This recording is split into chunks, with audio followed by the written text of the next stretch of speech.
On the fifth winter's end, when the brilliant coal of their sun lingered longer after the mountain shadows, a patrol returned from the eastern valleys with a discovery, spoken first in laughter, as if it were a joke they were afraid to make true. The river runs out beyond the black pines into a basin that grows wild wheat without waiting for a hand. Kael smiled with all his teeth and said nothing, because some news is most itself when it finds pathways through many mouths instead of one. That night, he climbed the ship's spine alone. He stood on the dorsal ridge where once he had braced himself against gods. He looked at the seam and at the lantern and at the space beyond neither. He felt for the old presence and did not find it. He felt for the obsidian fleet and did not need to, because their oath was not a mechanic signal but a choice renewed each hour, and that choice had become a tide one does not notice until it stops. He spoke into the quiet with no audience and no need for one. Not a vow, not a boast, a receipt, the kind you sign when the delivery is complete and nothing remains but to put the goods on shelves. It is finished, his breath said as it left and did not need to return. Morning came, and children shouted, because the frost had made lace along the edges of the garden troughs. Vara laughed from the mess door with a mug between her hands. Dren swore softly at a stubborn bolt, and then kissed his spouse with the same concentration he used for the bolt. Kael walked down the spine and did not feel old in a way that asked to be pitied. He felt old in the way a tree is older than the rope a boy ties to its limbs. They ate. They worked. They rested. They told the story of the cradle like one tells the story of a storm one has survived without needing to ask the sky for meaning. They carried their dead forward like a foundation and did not build monuments that pretended grief is heavier than joy. Beyond the seam, somewhere far from any map they would ever bother drawing, a throne waited to be repaired and learned, at last, how to wait forever because no hand would come sit upon it again. The lattice kept its lantern lit for those who might arrive with their own histories of almosts and never-agains. The figure with the mantle became a word passed between captains who preferred bridges to crowns. The cycle broke the way ice breaks in spring, not with a single sound, but with a conversation of cracks nobody can count. And when the first child born under the Ashbourne shadow asked why the ship was named thus, Kael answered in a voice that did not apologize for having learned gentleness late. Because sometimes what rises from fire does not need to be a weapon. Sometimes it is only a way to go on. The child nodded as if she had known that already and ran to join the others in drawing new constellations across the hull. Night gathered. Fires banked. Wind walked softly through the grasses that had decided they would stay. The sky leaned down with stars that were now theirs. There would be arguments and hunger years and storms that took roofs loose and sent them scudding like frightened animals. There would be births and songs and 1,000 trades none of them had names for yet. There would be enough. A captain who had put down his rank and kept his watch stood a last while with the edge of the world under his boots. He turned toward the camp, toward the ship whose bones had made a town, toward the table that would become a long haul one day, toward the door where someone would be waiting with a cup that steamed in cold air. He went home. Let me know what you think in the comments. Subscribe to follow along for more exciting adventures and enjoy. The Iron Dominion roared as its engines strained against the pull, metal screaming in protest. Gravity twisted around the vessel, bending steel and warping the very space through which it fought to flee. Sparks erupted from ruptured conduits, showers of light that illuminated the faces of terrified crew. Some cried out, others pressed their heads down to consoles, but none could look away from the abyss dragging them inward. Kael's voice cut through the chaos, steady, unyielding, a blade against the storm. Divert all auxiliary power to the engines. Seal bulkheads on decks 6 through 9. Hold this ship together. Orders cascaded outward, shouted across comms, answered with ragged affirmations. Engineers forced power through circuits that threatened to melt, rerouting energy away from shields, weapons, even life support. The Dominion lurched, slowing fractionally, but the moss still pulled, relentless. Strategist Vara braced herself against the holodeble, her eyes locked on fluctuating readings. The spire is alive. Its gravity well adapts. Every thrust we make, it grows stronger. Kael's gaze did not waver from the viewport. Then we must break it. Vara's head snapped toward him. Break the spire? General, that would require enough firepower to shatter a moon. Kael's voice carried no hesitation. Then we become a moon. For a heartbeat, silence stretched across the bridge, the crew staring at him in disbelief. Then, slowly, realization rippled through them. He intended to drive the Dominion itself into the spire's core. Vara's lips parted, fury and fear mingling in her tone. That will kill us all. Kael's eyes burned with steel. It will kill us if we do nothing. This way it may kill them too. The words struck like iron. The crew, broken by fear yet bound by discipline, moved without protest. If their general had chosen sacrifice, then they would follow him into fire. The Dominion surged forward, no longer resisting the pull, but embracing it, engines flaring white as it turned its prow directly toward the spire's glowing aperture. The crew braced themselves, silent, each one knowing this might be their final flight. The cathedral walls trembled as the ship hurtled inward. Runes flared violently, shifting into symbols Kael could not comprehend. The armored figure still stood, watching, unmoving as though the chaos meant nothing. Its mask burned brighter, light cascading across the chamber. Kael glared into that burning visage, his voice low, a vow carried across the void. If war is the path, then I will see it through to the end. The Dominion struck. Impact thundered across the chamber, a roar that split reality. The prow of the ship crashed into the spire's core, and the world dissolved into fire. Light engulfed everything, searing white that blinded the eyes and burned the soul. The crew screamed as their bodies were thrown against steel, consoles erupted in flame, and the ship shuddered as though it were being torn apart molecule by molecule. And then, silence. Kael gasped, blinking through the haze. He expected death. He expected nothingness. Instead, he found himself standing, though not on steel. The battlefield had changed. He stood upon black stone, stretching endlessly in every direction. Above him, a sky of shifting colors bled into one another, hues of violet and crimson clashing in a storm without end. The Dominion was gone. The crew was gone. Only he remained. And across the stone plain, the figure waited. No longer distant, no longer masked by scale. It stood close now, its form immense yet sharp, its eyes burning like twin stars. Its voice filled the storm. You have chosen defiance. Then you will carry its weight. Kael's fists clenched, his breath ragged but steady. If this was death, then he would meet it standing. If this was illusion, then he would resist it until the end. The figure stepped closer, its presence crushing. Shadows flared at its back, wings of light and darkness unfurling. It extended its hand once more, and Kael saw visions flood his mind. Worlds burning, not by leviathans but by the cradle itself. Civilizations erased with a gesture. Armies dissolving into ash. And at the center of it all, the figure, neither god nor monster, but judge. The voice thundered. We are not enemy. We are balance. Leviathan are instruments. Your decision. Every cycle, a hand is chosen. Some wield the blade. Some shatter it. Always the galaxy burns, for order is never eternal. You are no different. You will carve. Kael's throat burned as he forced words into the storm. I will carve only one thing. Your end. The figure tilted its head, as though amused. Then the cycle continues. The plain convulsed. The black stone cracked, splitting into rivers of molten fire. Towers rose in the distance, impossibly tall, their spires crowned with flames.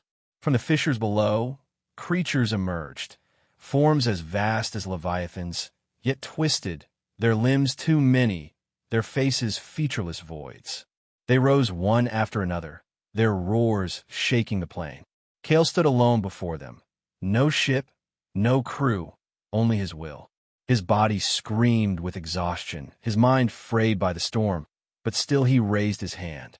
If war was to be his path, then he would not falter. The creatures surged forward, shadows of nightmares given form. And then, The Dominion returned. Kael staggered, gasping as steel reformed beneath his boots.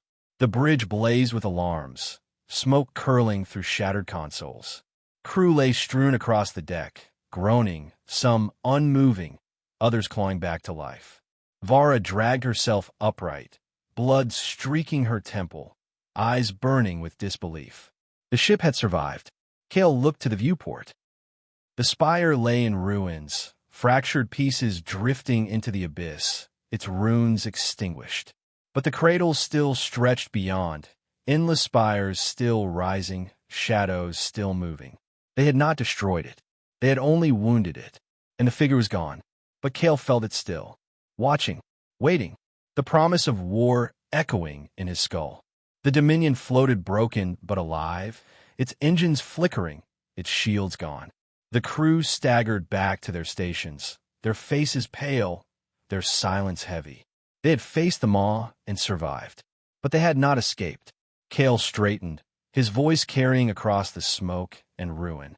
We hold course. We fight on. The crew raised their heads, their eyes locking upon him. Some with despair, some with hope, yet all with the same truth. There was no turning back. The cradle had revealed itself. The Leviathans were only the first wave. And Kael, whether by choice or by trap, had taken the mantle it demanded. The war of survival had ended. The war of destiny had begun. Chapter 5. The Fractured Hand.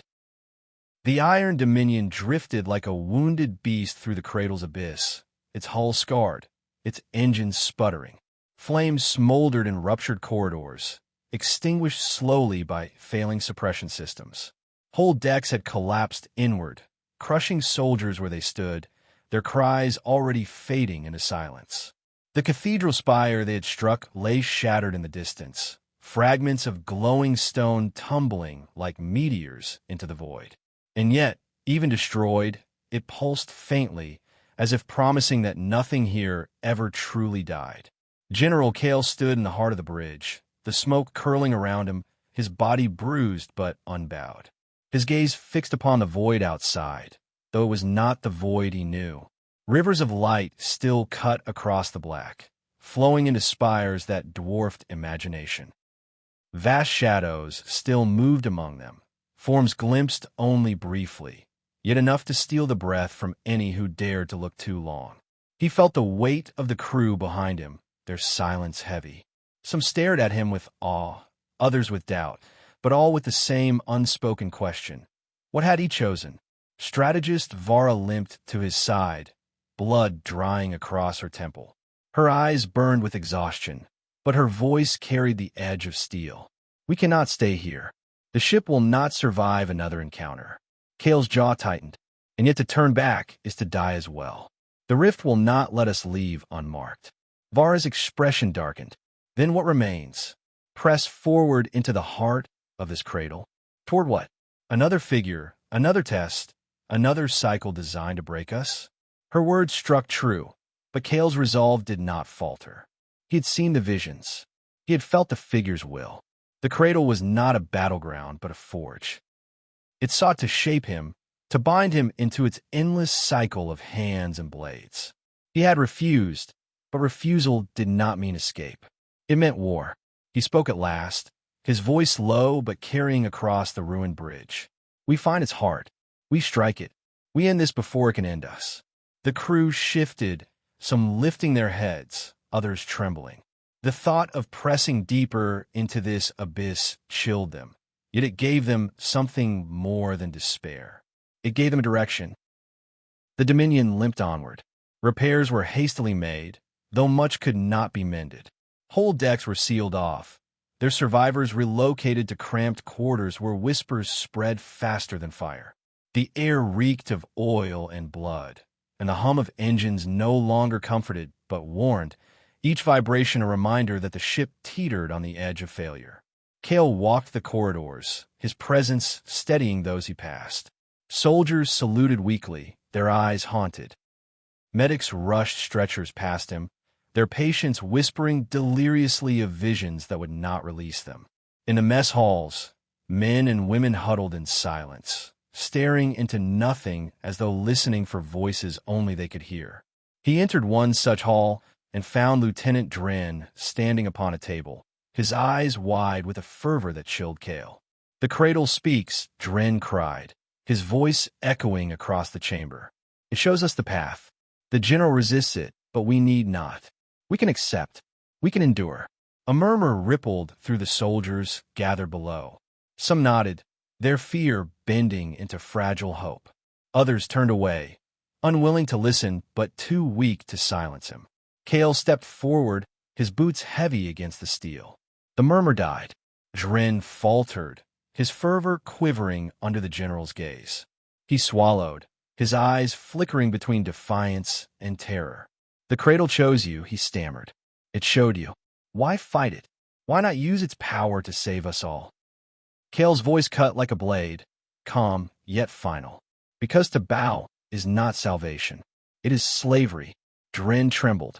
For a moment, he seemed ready to speak again, but Kael's eyes burned into him, and the words died. Slowly, the lieutenant lowered himself from the table, his head bowed. The soldiers watched in silence, their doubt unresolved, but their fear quieted. For now, Kael left them there, knowing the whispers would return. Vara waited for him at the command dais, her arms folded, her face carved from stone. "You cannot silence them all," she said without turning. Kael joined her, his gaze fixed on the rivers of light beyond the viewport. "I do not need to. I need only hold them long enough to reach the heart." Vara's lips pressed into a thin line. "And if the heart does not exist?" Kael's voice was steady, though within it lay the fire of certainty born from defiance. "Then we will make one." Days passed, though time within the cradle did not flow as it should. Hours stretched into eternities, then snapped into moments. Sleep became a battlefield, dreams filled with whispers and visions that clawed at sanity. Some crew broke. A gunner tore out his own eyes, screaming of visions that would not leave him. A medic refused to treat the wounded, muttering that pain was illusion. Others vanished, walking into sealed corridors as if summoned by something unseen, their bodies never found. Kael bore it all. He walked the decks, his presence the last anchor of discipline. Yet even he felt the strain. In the silence of his quarters, the visions returned. He saw himself leading fleets of leviathans, their titanic forms bowing in obedience. He saw himself cutting down the figure of light, only to take its place. He saw Vara kneeling before him, her eyes hollow, her voice whispering his name as both plea and worship. He would wake drenched in sweat, his fists bleeding where his nails had torn flesh. Yet still he endured. Then at last they found it. The rivers of light converged ahead, flowing into a vast structure unlike any they had yet seen. It was not a spire, nor a cathedral. It was a throne, carved from black stone veined with molten fire. It rose higher than worlds, its seat large enough to cradle a fleet. At its base, oceans of shadow churned, vast forms moving restlessly within the dark. And upon the throne itself sat nothing. The crew stared in silence, all mingling with terror. Vara's voice was barely a whisper. "The heart." Kael's eyes narrowed. "No, the seat of the hand." The dominion trembled as it drew near. Whispers rose again, louder than ever, no longer curling at the edges of thought, but slamming into the mind with the force of thunder. "Choose, choose, choose." Crew collapsed to their knees, some weeping, some laughing, others clawing at their faces. Vara clutched the railing, her breath ragged, her eyes locked upon the empty throne. "It waits," she gasped. "It waits for you." Kael's chest heaved. He felt the weight pressing harder than ever, the truth bearing down like a mountain. The cradle was no battlefield. It was a coronation. Every cycle, a hand was chosen. Every cycle, the galaxy burnt.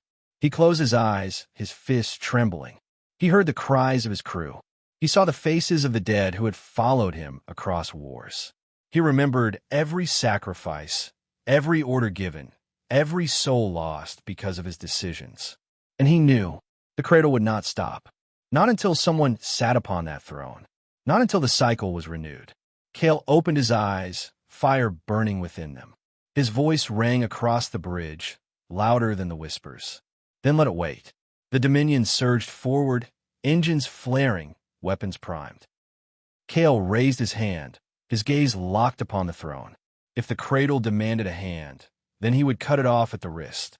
The war would not end in coronation. It would end in fire. Chapter 6: The Throne of Ashes. The throne loomed before them, impossibly vast, carved from black stone veined with molten fire. It pulsed faintly, a heartbeat that resonated through the cradle, each throb sending ripples across the rivers of light that converged at its base. Oceans of shadow churned beneath it, vast silhouettes writhing as if restless, awaiting command. The Iron Dominion drifted closer, a scarred insect before a god's seat. The crew stood in silence, their breath shallow, their eyes drawn helplessly to the throne. Whispers hammered at their minds, no longer faint but thunderous. Choose, choose, choose. Kael gripped the railing, his jaw locked. His vision blurred at the edges, colors smearing together as the voices pressed harder. He forced himself to focus, to remember the faces of his soldiers, the weight of every command he had ever given. He would not bow. Strategist Vara clutched the holodable, her voice hoarse. The throne responds to us. To you. If we move closer, it will awaken fully. Kael's reply was steady, iron forged in fire. Then we end it before it awakens. He raised his hand, weapons to full power. Target the throne. The crew hesitated. Some exchanged uncertain glances, others trembled at their stations. To fire upon it was to invite annihilation. But Kael's voice carried the authority that had led them through countless wars. Slowly, reluctantly, hands moved across consoles.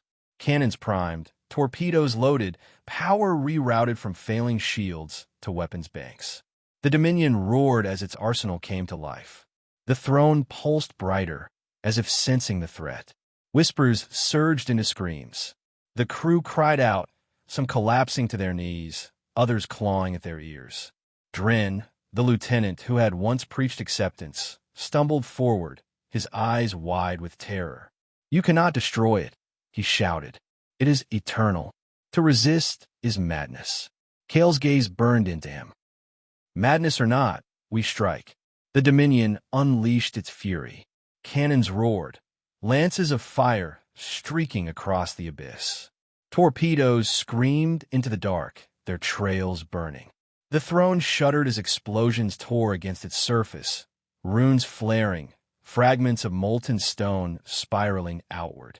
The rivers of light rippled violently, their flow disrupted by the onslaught.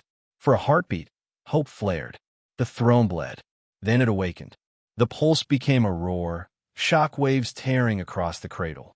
Spires shattered, rivers of light erupted. Shadows shrieked as the oceans beneath the throne convulsed. The Dominion reeled, tossed like driftwood in a storm.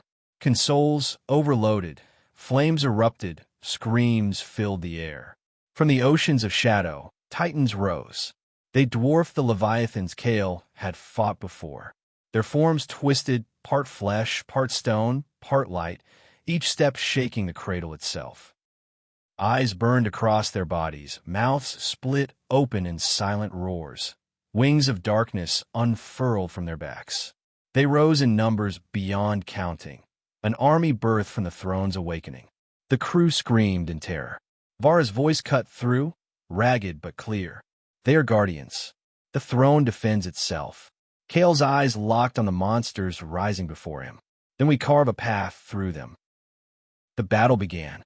The Dominion surged forward, engines straining, cannons blazing. Beams of fire lanced into the Titans, tearing chunks from their bodies. Torpedoes streaked into their midst, explosions lighting the dark. Shadows shrieked as they fell, their forms dissolving into rivers of smoke. But for every one destroyed, 3 more rose. They surged toward the Dominion, claws raking, wings beating. One struck the ship, its talons tearing across the hull. Metal screamed, decks buckled, crew were thrown from their stations. Another seized the prow, its jaws opening wide, teeth like mountains ready to crush. Kael's voice thundered. All power to forward cannons. Fire! The Dominion's guns roared, blasting through the Titan's skull.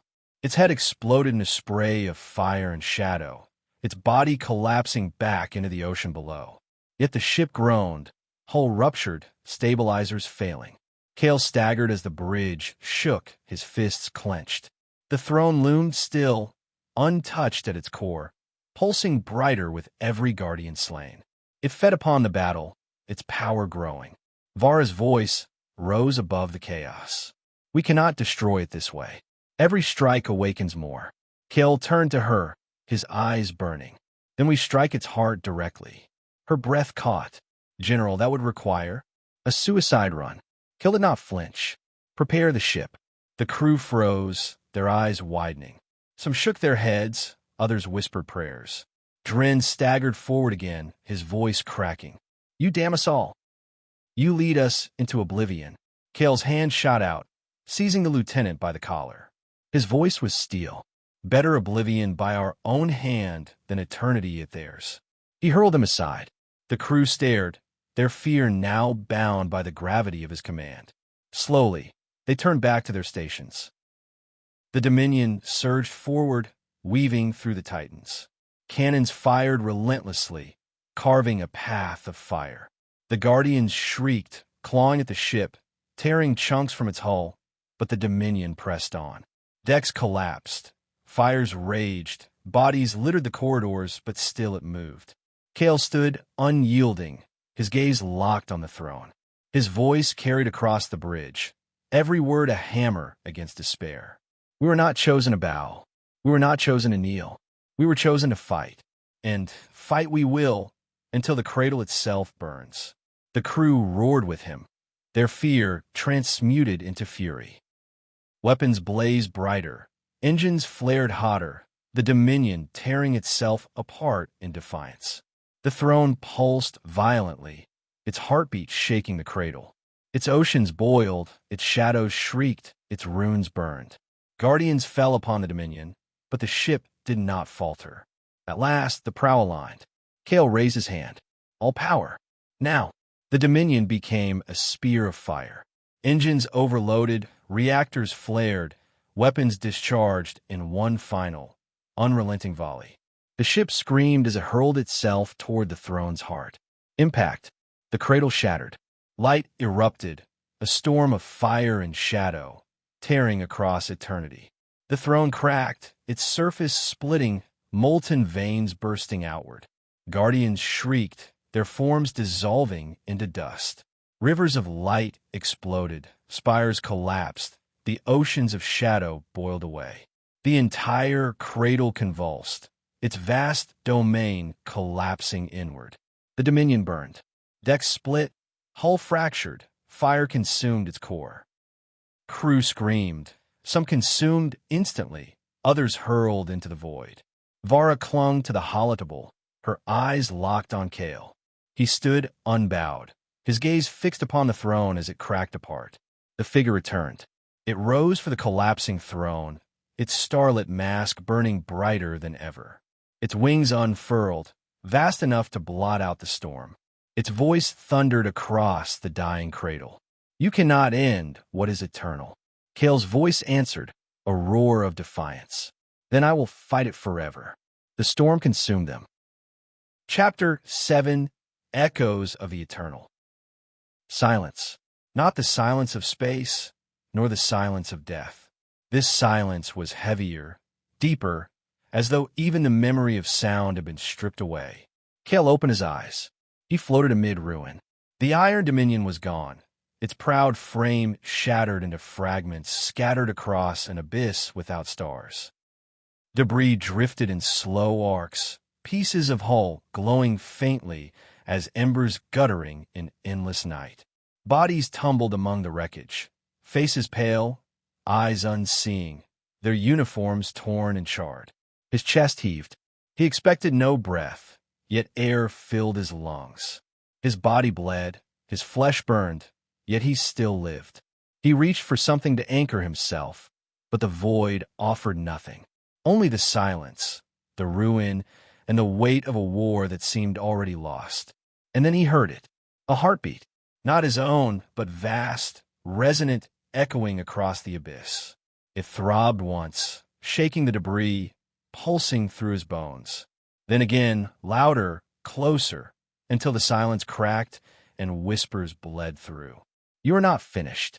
Kael turned slowly, and there it was. The figure. It hovered amid the ruin, its armor still radiant, its mask burning like a star. Wings of shadow and light stretched from its back, vast enough to blot out the debris behind it. Its presence crushed the void itself, filling every empty corner with its will. You strike, it thundered, yet you do not end. You destroy, yet you do not erase. You cannot burn what is eternal. Kael's fists clenched, his breath ragged. He wanted to speak, to hurl defiance, but his throat burned with silence. The figure stepped closer, each motion collapsing distance, until it loomed before him. "You're not the first. You will not be the last. The cycle turns. The throne awaits." Kael shook his head, forcing words into the void. "Then break the cycle." The figure tilted its head. "We do not break. We endure. It is you who break." The heartbeat thundered again, louder now, shaking the abyss. The debris shattered further, fragments dissolving into dust. Bodies faded into smoke. Kael staggered, his body weakening, his vision swimming with light. But then another sound rose. A voice. Not the whispers of the cradle, not the thunder of the figure. A human voice, faint but clear. "General." Kael spun, searching the ruin. There, through the haze of fire and dust, shapes emerged. Survivors. Vara among them, bloodied but alive, clinging to a fragment of hull.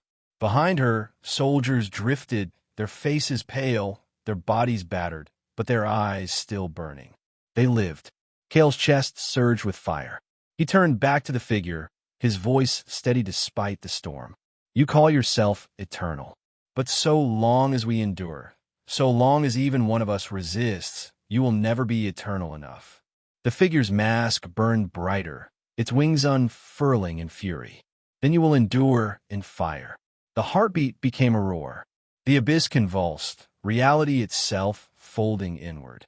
Rivers of light surged once more, spires reformed in the distance, guardians rising from shadow. The cradle had not been destroyed. It was rebuilding itself, reshaping from ruin into a new form. Vara's voice cut through the chaos, ragged but unyielding. "General, we cannot remain here. The cradle rebuilds itself. It will consume us all." Kael's gaze locked on the survivors, their faces reflecting both terror and trust. His mind blazed with defiance. The cycle demanded a hand. The cradle demanded obedience. He would give it neither. He raised his voice, a roar that shook even the whispers. "Then we find what lies beyond." The survivors rallied. Fragments of the Dominion were drawn together, not by chance, but by Kael's will. Vara directed crews to scavenge wreckage, to weld steel with fire, to rebuild something that could fly. It was no warship, no fortress, but a vessel born of desperation, pieced together from the bones of their fallen. Kael named it Ashborn. The Ashborn groaned as it came to life, its engines little more than sparks, its hull riddled with fractures. Yet it moved, and movement was enough. The cradle pulsed violently behind them, spires rearing, guardians rising, the figure watching from the heart of the storm. Kael stood upon the makeshift bridge, his gaze fixed not on what lay behind, but on the darkness ahead. For beyond the cradle, he saw something new, a light, not the fractured glow of the rivers, not the false fire of the throne. A steady light, distant yet unwavering, piercing the abyss like a blade. His heart thundered. Beyond the cycle, beyond the eternal, something else waited. The whispers clawed at him, screaming now, desperate. "Do not go. Do not leave. The hand must remain. The cycle must endure." Kael's voice cut through them, iron forged in defiance. "Then let it endure without me." The Ashborn surged forward, its engines flaring, its hull screaming. The cradle howled, spires collapsing, guardians shrieking, the figure's wings unfurling in fury. But Kael did not look back. The light grew brighter, steady, unyielding. And for the first time since entering the rift, hope stirred. Chapter 8. The Light Beyond. The Ashborn limped through the abyss, a vessel born not of design, but of desperation. Its hull groaned with every surge of power, plates rattling where they had been welded hastily, decks patched with fragments torn from the Dominion's carcass. Fires still smoldered in its lower compartments, oxygen thin, engines sputtering. Yet it moved. Against all odds, it moved. Kael stood upon the bridge, his hands resting on the fractured railing, eyes fixed ahead. Beyond the endless storm of the cradle, a light glimmered. Steady, distant, unfaltering. He had seen it first, a blade piercing the darkness, and though none else could explain its presence, all now clung to it. Behind him, the survivors worked in silence. Soldiers manned consoles with bloodied hands. Medics tended the wounded where they lay against bulkheads. Engineers whispered prayers to machines that should no longer function. Every soul aboard carried the same weight. They should have been dead. They were not. Strategist Vara approached, her face gaunt, her eyes hollow with sleeplessness. "The light grows closer," she said, though the words carried not wonder, but suspicion. She leaned against the holodable, its fractured surface barely projecting. But nothing in this place is what it seems. Kael's jaw tightened. It is not the cradle. That is enough. Vara studied him, her lips parting as though to argue, but no words came. At last she lowered her gaze. Hope and suspicion warred within her, neither strong enough to claim victory. The whispers had not stopped. They slithered through corridors, curled into the ears of the wounded, pressed upon the dreams of the weary. Some resisted, their minds steeled by discipline, but others bent. A gunner took his own life in silence, his body found slumped beside a viewport, blood painting the glass. A medic vanished into the maintenance decks, her voice carried faintly through comms, repeating a single phrase again and again. "The hand must sit. The hand must sit." Kael walked those corridors, his presence the only anchor left. Soldiers straightened when he passed, clinging to the iron in his steps, the fire in his eyes. He spoke little, but his silence was command enough. So long as he did not bend, they would not either. Yet within his quarters, when he stood alone, the whispers pressed harder. They showed him the throne restored, the galaxy kneeling, the Leviathans waiting at his command. They promised him order eternal, the end of chaos, the peace bought through fire. Kael clenched his fists until blood ran down his palms. He whispered into the void, not in prayer, but in defiance. "I'm not your hand." The whispers recoiled, but they did not leave. The Ashborn pressed closer to the light, but the cradle did not release them. From the abyss behind, shadows surged. Guardians rose once more, vast and twisted, their forms stitched from darkness and stone. Their wings beat against the void, driving them forward with relentless hunger. Their eyes burned, their roars shattering silence. The bridge shook as alarms blared. Vara's voice rang out, steady despite the fear in her eyes. "Contact. Multiple. Closing fast." Kael's voice was iron. "Hold course." Weapons sparked to life, their power faint, their aim sluggish. Yet the crew fired. Cannons roared, lances of fire tearing into the shadows. Explosions rippled, guardians shrieked, but still they came. The Ashborn staggered beneath the blows, hull rupturing, decks collapsing. Kael gripped the railing, his voice thundering above the chaos. "We do not turn. We do not yield. Forward, always forward." The crew roared with him, fear transmuting into fury. Weapons blazed brighter. Engineers forced power through failing circuits. Medics abandoned their posts to carry munitions. The Ashborn surged, battered but unbroken, a spear aimed at the light. The Guardians closed in. Claws raked across the hull. Wings of shadow enveloped the ship. One latched onto the prow, its jaws snapping open, teeth like mountains poised to crush. Kael's voice tore through the bridge. Fire everything. The Ashborn erupted. Every cannon discharged. Every torpedo launched. Every fragment of fury hurled into the Guardian's maw. The creature exploded in a storm of shadow and flame, its body dissolving into dust. The blast hurled the Ashborn forward, tearing its hull further, but clearing a path. Through the haze, the light grew brighter. Then the light became a gate. The crew gasped as it unfolded before them, vast and radiant, a circle carved into the abyss.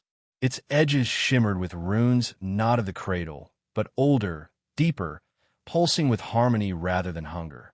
Beyond the gate lay not darkness, but stars. Real stars. Constellations they recognized, skies unbroken, galaxies alive. Hope surged across the bridge. Voices rose in awe, in disbelief, in joy. Tears streaked, faces hardened by war. For the first time since entering the rift, they saw home. But the Guardians still came. The abyss howled behind them, the cradle convulsing in fury. Shadows shrieked, spires collapsed, rivers of light writhed violently. And at its heart, the figure rose once more, its wings unfurled, its mask burning brighter than suns. You cannot leave. The cycle binds you. The hand must remain. Kael stood tall, his gaze locked on the gate. His voice thundered across the bridge. Then I break the cycle here. The Ashborn surged forward, its engines screaming, its hull tearing apart. Guardians struck from all sides, claws sinking into steel, wings wrapping around the vessel. The crew fired desperately, their weapons blazing, their voices rising in one final roar. The gate blazed brighter, its light spilling into the abyss. Kael's eyes burned with fire. Forward! The Ashborn plunged into the light. The cradle screamed. Chapter 9. The Shattered Constellations. The Ashborn burst from the gate in a storm of fire and silence. Engines screamed, hull plates peeled away, flames trailed behind like wings of ruin. The vessel tumbled through the void, a broken spear hurled into new stars. Kael gripped the railing, his teeth clenched, his body thrown against the deck as the ship reeled. Lights flickered, alarms shrieked, steel groaned like a dying beast. And then, calm, the gate collapsed behind them, folding inward, its lights snapping shut like a wound sealed by unseen hands. The whispers vanished with it. The storm was gone. The bridge fell into silence. Soldiers lifted their heads slowly, their eyes wide, their breath ragged. For the first time since the cradle, the void stretched before them unbroken, a canvas of stars glittering across infinity. Kael's chest rose and fell, each breath heavier than steel. He stepped to the viewport, his eyes scanning the constellations. They were familiar, yet wrong. The stars shone brighter, their patterns twisted, constellations fractured into shapes no navigator could recognize. It was the galaxy, yet not. Vara staggered to his side, her hand pressed to her ribs where blood seeped through torn fabric. Her voice was hoarse, but sharp. "We are free." Kael shook his head slowly. "No, not free, just elsewhere." The crew shifted uneasily, their brief spark of hope dimming. Engineers muttered over ruined consoles.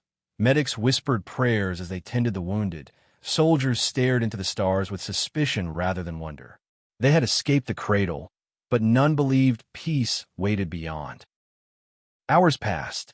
The Ashborn limped forward, its engines sputtering, its systems barely alive. Repairs were made with trembling hands, patchwork upon patchwork, the ship a coffin held together by will. Kael walked the decks in silence, his presence the only anchor left. Everywhere he looked, the same truth lingered. Too few remained. Too many were gone. Yet those who lived clung to him. Their eyes followed him, their faith bound not to the ship, not to the stars, but to the man who had defied gods and shadows alike. Kael bore their gaze like chains. He had not chosen to be their anchor, but he was. And if he faltered, they would break. In the mess, he found soldiers huddled around broken tables, ration packs unopened. Hunger gnawed at them, but none could bring themselves to eat. They spoke in whispers, some daring to hope, others fearing the cradle had only spat them into another trap. One young soldier, her face streaked with soot, lifted her eyes to him. "General, what now?" Kael's voice was iron. "Now we endure." The words were simple, yet they spread through the hall like fire. Shoulders straightened, eyes sharpened. Hope fragile, but hope nonetheless. On the bridge, Vara worked over the shattered holodeble, its projections fractured but functional. She charted the stars, her brow furrowed, her hands steady despite exhaustion. At last, she turned to Kael. "This is not our sky. These constellations," she gestured to the fractured map, "they are ours, but not as we know them. Distances stretched, patterns broken. Either we have been cast across the galaxy, or we are in another." The words silenced the bridge. Soldiers stared, their faces pale. To be cast across the galaxy was one thing. To be beyond it entirely was another. Kael's gaze remained steady. "Then we find our place." Vara's eyes narrowed. "And if no place remains?" Kael did not answer. His silence was answer enough. Days passed in fractured rhythm. Sleep brought no rest, only dreams of the cradle, of the throne, of the figure's mask burning brighter than suns. The whispers had not followed, but memory of them lingered like scars upon the mind. Soldiers woke screaming, engineers collapsed at their stations, medics wept in silence. Yet still the Ashborn moved. Its engines coughed, but did not die. Its hull groaned, but did not break. The survivors bent, but did not shatter. Then, on the seventh day, the stars changed. The void ahead shimmered, light bending, constellations warping into unfamiliar shapes. A vast shadow loomed, eclipsing whole systems at once. The crew cried out as sensors flickered, alarms shrieked, the bridge trembling beneath unseen weight. Kael stood unflinching, his eyes narrowing as the shadow resolved into form. A fleet, not leviathans, not dominion, something else. Vast ships, their hulls forged of obsidian and gold, their forms like blades carved for war. They moved in perfect formation, their engines silent, their weapons glowing with energy older than memory. Their banners burned across the void, symbols unrecognizable, yet carried with authority that could not be denied. Vara's breath caught. "We are not alone." Kael's chest heaved once. His voice was low, steady iron. "Then the war is not over." The fleet turned toward them. Chapter 10, where the cycle breaks. The fleet eclipsed the constellations like an omen written across the bones of night. Obsidian hulls veined with gold drifted into formation until their silhouettes carved a crown around the wounded vessel that had fled a god. The Ashborn trembled in their shadow, her plates rattling, her engines rasping like a tired animal that had forgotten how to sleep. Kael stood at the fore of the bridge with the stillness he kept for choices that could not be reversed. Around him the survivors moved softly, as if their voices might shatter whatever thin surface allowed them to be alive. Vara hovered near the ruined holodeble, mapping trajectories by intuition more than instrument. Drin kept to his console with a rigidity that announced penance without asking forgiveness. No one spoke of the cradle. No one dared conjure the mask of stars. The obsidian fleet did not angle weapons. It held a circle, each ship's prow facing in, as if the Ashborn were a hearth instead of a trespasser. Veils of light unfurled from their keels and joined at the center, weaving a lattice that cradled the broken ship without touching her. Symbols pulsed along the lattice like a pulse awakening in a body thought dead. Vara's breath hitched and steadied. "They're measuring us." Kael did not nod. He could feel it, the soundless tapping at the edges of the vessel's memory, at the iron bands around his own. The lattice tasted for hunger and found only exhaustion. It sought obedience and met defiance wound tight enough to sing. The nearest obsidian vessel drifted closer until its hull filled the view like a monolith cut from midnight. Lines of gold brightened. A figure stepped into the lattice as if it were a staircase laid in the air. Humanoid, unarmed, draped in a mantle of pale radiance threaded with the same symbols that glowed upon the ships. No face. Only a smooth helm where light pooled and withdrew like breath. Vara's hand went to the sidearm she still wore out of habit. Kael raised a palm a finger's breadth, the gesture enough to settle the deck. The figure stopped at the threshold of the broken bridge and inclined its head the smallest amount. No sound carried through the hull, but a hush did, the opposite of a whisper, the way snowfall changes a city without asking. The hush revealed their own breathing to them, revealed the tick of hot metal cooling, the tremble in Dren's jaw, the thud of a heart that refused to tire in Kael's chest. It raised a hand no larger than a soldier's and opened its palm. The hush shifted and became a showing, not a command, a memory held at arm's length to see whether another will turn toward it or away. Stars flared and fell through Kael's mind in clean, unbroken arcs.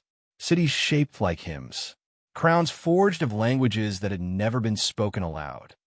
An age before the cradle had learned to name itself a throne. An age in which the lattice was a bridge and not a cage, a wayfaring of peoples who braided their fears into oaths and sent them forward with their ships. Then the age ended not with an explosion, but with a decision misnamed mercy. A people tired of being broken asked to be made unbreakable. The lattice bent. The wish became a law. The law required a hand. A blade followed the hand.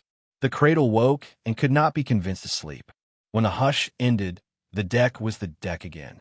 Faces were the faces of those who had eaten smoke and expected to taste it forever.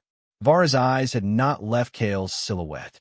She did not need words to ask whether this was trickery, whether any past existed that could absolve the present. Kael looked from the figure to the fleet and back, a slow turn of the head that acknowledged the distance between salvation and its price. He felt the old ache move inside his bones, the one shaped like a helm worn too long. He remembered the voice that had named him chosen. He remembered refusing. He remembered the throne breaking and a god remaining anyway. He stepped until the lattice brushed the air before his outstretched fingers like a current caught in glass. He let it sting the scars across his palm. He let himself hold still long enough for the ache to quiet. "We will not kneel," his posture said. The figure's mantle brightened, not like anger, but like sunrise found behind a shutter. It turned one hand, and the lattice around the ashbourne opened by a fraction. A courtesy a sovereign extends to a traveler who has come too far to pretend he is lost. The hush returned, gentler, and with it another showing, this one narrower. A map without distances. A geometry without hunger. A door that was not a gate. A stillness that did not require surrender. The lattice had kept the covenant even while the throne devoured its meaning. It had kept a place beyond compulsion and called it the quiet strand. The path to reach it was not power. It was relinquishment. Vara's mouth was a hard line. Relinquish what? The figure did not answer with images of weapons stacked like firewood or ships mothballed in long rows. It answered with a single thread braided through 20,000 choices. Relinquish the right to be the only hand. Kael felt the truth come up against his teeth like a taste he could not name. In every war he had fought, the center had finally been his command, and the perimeter had finally been graves. Some were enemies. Some were people he could recite by name. The perimeter had never held by itself. It had held because a hand had closed and stayed closed until the ache became the only way to know the time. Relinquishment meant the ache must not be a law. He lowered his hand. The ache went on being an ache. The figure inclined its head again and turned the lattice until it pointed at a place in the fractured sky that looked unremarkable from any angle but this one. The place waited the way soil waits a seed that has not decided whether it trusts rain. Vara's voice found its strength. "If this is another cradle, we will not crawl." Kael's answer was the angle of his shoulders, the oldest yes in the world expressed without sound. Then he turned to the crew and let them read his face long enough to become steady in their choice. The Ashbourne limped toward the unremarkable place. Every kilometer the ship advanced, something uncoiled beneath the sternum.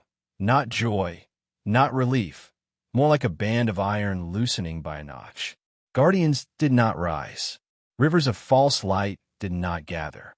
The constellation crown of obsidian ships kept pace in a loose arc, neither pushing nor lingering, a procession that kept distance so the choice would not feel shaped by an escort. The place became a seam. The seam became a strand. The strand became a plane of darkness that was not empty. The hulls shuddering fell to a murmur. The alarms grew bored and slept. Even the wounds in the ship's corridors learned to stop screaming. When the plane accepted them fully, the obsidian fleet halted at its boundary, as if the law of their oath forbid any step further. The figure lifted a hand in parting. Not farewell, recognition. An acknowledgement between craftspeople that the work to be done next is not the kind done under witness. The lattice withdrew. The Ashborn floated on a quiet that felt earned and therefore trustworthy. Drin sagged into his chair with a sob. He turned into a swallow. Vara braced both hands on the holidable and let her head hang for the length of one breath. Kael's palms bled again where old cuts had opened, but he did not hide them. He had carried knives through sanctuaries. Let the sanctuary see the grip. They waited for the other shoe the universe always discarded when men learned the word peace. None fell. Kael gave 3 orders that sounded like ones he had given 1,000 times, and were not those orders at all. Secure the wounded. Open the sealed decks. Put down the last of the fires without breaking a single door to do it faster. When the comms repeated the words across the ship, the echoes changed them slightly, and that was right. A captain's words should pass through other mouths wearing those mouth shapes. He walked the corridors that had been graves and touched bulkheads with the backs of his fingers. Men and women lifted their eyes. Some smiled without permission. Some wept openly. No one pretended they would be the same as they had been before a god taught them the sound of eternity breaking. In the mess, he found a ragged congregation around a dented table where the survivors had made a parody of a feast out of rationed bricks cut into shapes that approximated bread. Vara slid onto the bench opposite him and set a tin cup between them like a flag of truce neither of them needed anymore. Her face was thinner than it had been before the cradle, and the exhaustion in her eyes was the honest kind, the kind one earns doing work that matters. She said nothing. He said nothing. The silence had changed. It belonged to them now. Dren approached with a stiffness that made his youth show through the grime. He stood at an angle that apologized without kneeling. Kael did not make him scrape old shame across new flooring. He cut the ration brick in half with a mess knife and pushed the larger piece across the table. Dren took it with both hands. A soldier learned again how to be a person. The strand held. Engines that had been prayers settled into the contentment of machines allowed to be exactly themselves. Sleep came and did not bring a mask. Dreams arrived like stray dogs and stayed when fed. Laughter returned with the awkwardness of a guest convinced it had the wrong address. It found the right room. It stayed. After 3 cycles, 3 real cycles, measured by a time that did not warp to flatter despair, the plane unfolded without moving. Not a gate, not a pull, a permission. Stars shimmered into clarity beyond the strand's horizon, each one anchored instead of baiting. Between the ship and those stars lay a seam of darkness barely perceptible, the way a healed wound is a line you must know to find. Vara stood with Kael on the observation deck that had watched so many endings and counted none of them final. The seam waited. The crew had already begun to carry crates towards storage the way people do when they have decided in their bodies that they will plant instead of run. Dren organized the detail to inventory what weapons remained and, without being told, bundled them in cloth instead of racking them, as if by changing the texture, he could change the law he had bent his life around. Vara's voice was patient would rub smooth by use. If we cross that seam, where will we land? Kael lifted his hand and let it hang open long enough for anyone watching to see it tremble and not be ashamed for it. Then he curled into a fist knot, because he was the hand, but because sometimes a knot is how you remember to let go. Somewhere we build instead of repair, his stance said. They took the Ashborn through. No alarms. No tearing. A hush as complete as the first time a city hears its summer cicadas hush at sundown. Then a wash of light too honest to be holy and too ordinary to be anything else. A sky. A coiling band of nebula like a river cutting its name into the dark. A star near enough to warm a new hull when the old one was finally allowed to sleep. The scanners that had learned humility in the cradle found their confidence and announced a system with 3 worlds. One of violet marble veiled in storms. One a belt of glass and frost, too slender and too sharp to love. And one a patient coal, banded with green, where it remembered how to keep water. The crew looked to Kael not because they needed permission to feel hope, but because they wanted to see what hope looked like on his face. He did not disappoint them. He let it show. He let it change his posture.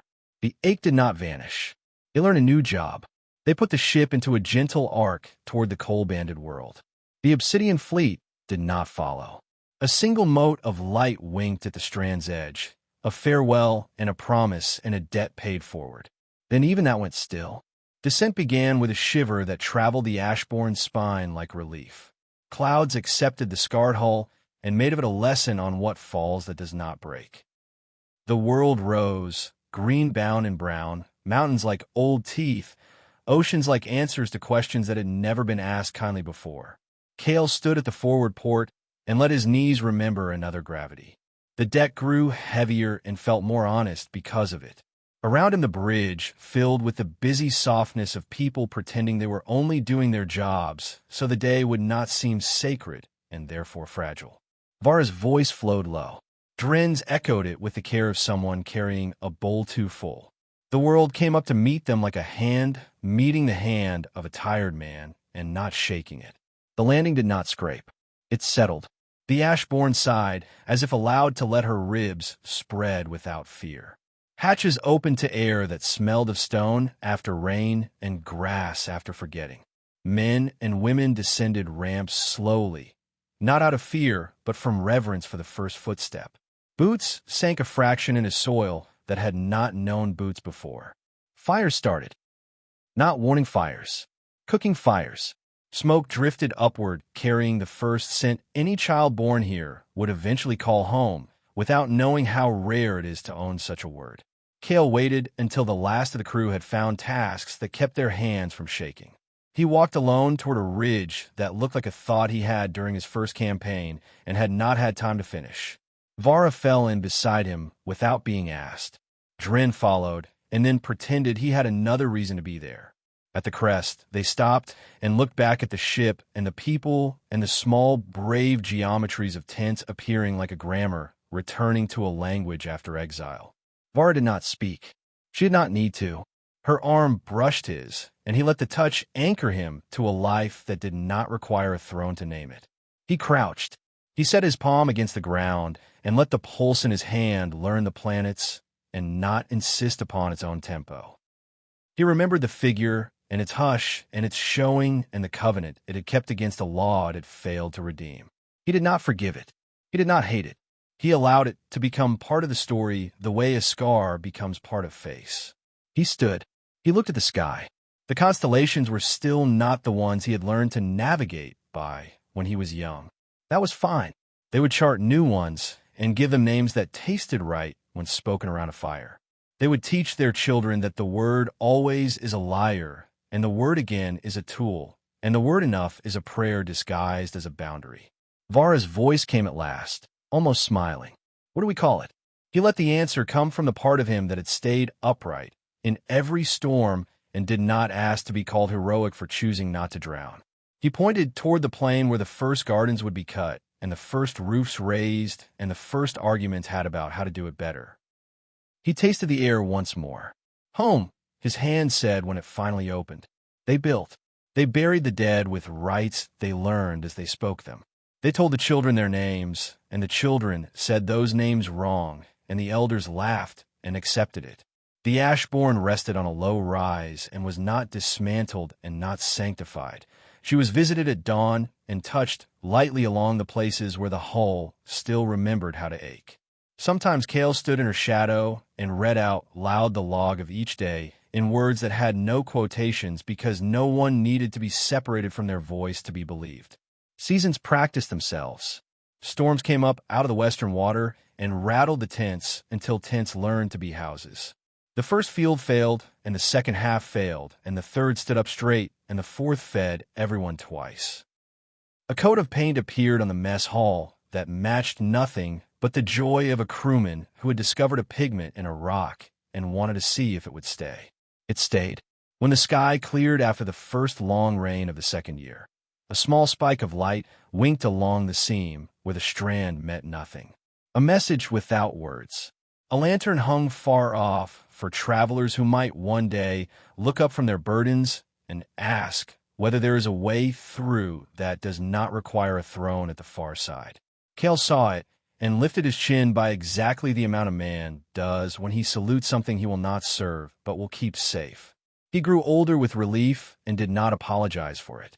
Vara's hair silvered at the temples, and she stopped pretending not to like the mornings. Drin married a mechanic who had taught herself to tune the small turbines that irrigated the gardens. Children ran between the supports of the Ashbourne and drew constellations on her skin with chalk. No whisper turned those chalk lines into orders. Some nights the wind crossed the ridge from the south smelling like fire with no smoke, and the old ache woke and reminded him he had outlived many ships. He rose, walked until the ground cooled it, and returned before dawn to drink from the same cup as everyone else. The ache learned a new name then, too. It called itself watchfulness and did not make laws from its vigilance. He kept a blade. He oiled it.